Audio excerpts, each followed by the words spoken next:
D'abord, je comprends leur inquiétude. Ce sont des débitants de boissons, en fait, en quelque sorte, des patrons de bars, qui ont dû fermer parce que le couvre-feu. Bon, donc forcément, c'est catastrophique pour eux.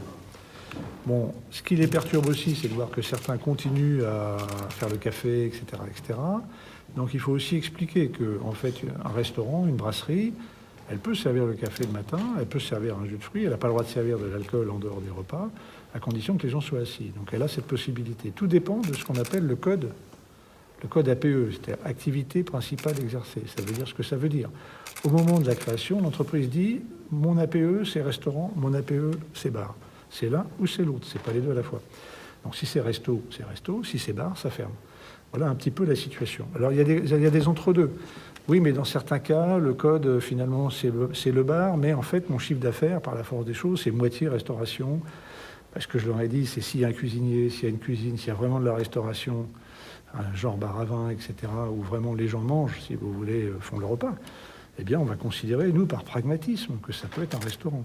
Ce à quoi il ne faut pas arriver, c'est que la fermeture des uns entraîne surcharge chez les autres, et qu'on retrouve des situations où le respect des gestes barrières n'est plus là. Hein. Et si je constate, si nous constatons avec la police, la gendarmerie, qu'il y a trop de non-respect, comme je l'ai constaté d'ailleurs ce week-end, personnellement, je suis allé le dire aux gens. Si on joue trop au malin, ou bien si on constate que dans certains établissements, on ne prend pas les précautions pour que les gens soient séparés les uns des autres, etc., eh bien, on prendra les mesures qui s'imposent. Voilà. Parce qu'on ne peut pas rater cette étape, ce démarrage du couvre-feu. Donc, moi, je fais confiance au gouvernement, évidemment, j'en suis le représentant. Mais je pense que tout ça a du sens et que si des mesures nouvelles sont prises, on les appliquera. Bon, maintenant, on va en discuter. Vous savez, on n'a pas affaire à des sourds et des aveugles. On a des visioconférences toutes les semaines, pas plus tard que ce matin avec le ministre de l'Intérieur, ce mercredi avec le ministre de l'Économie, donc les préfets, voilà, sont écoutés par le gouvernement et réciproquement. On entend également ce que le gouvernement nous demande de faire. Donc tout ça, ça s'ajuste au jour le jour, mais ça dépend fondamentalement de la situation sanitaire. On l'a vu, de jour en jour, elle évolue très vite.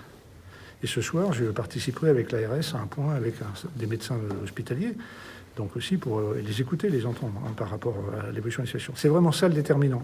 Après, les conséquences qui en sont tirées par le gouvernement, elles seront ce qu'elles seront en fonction de la situation sanitaire.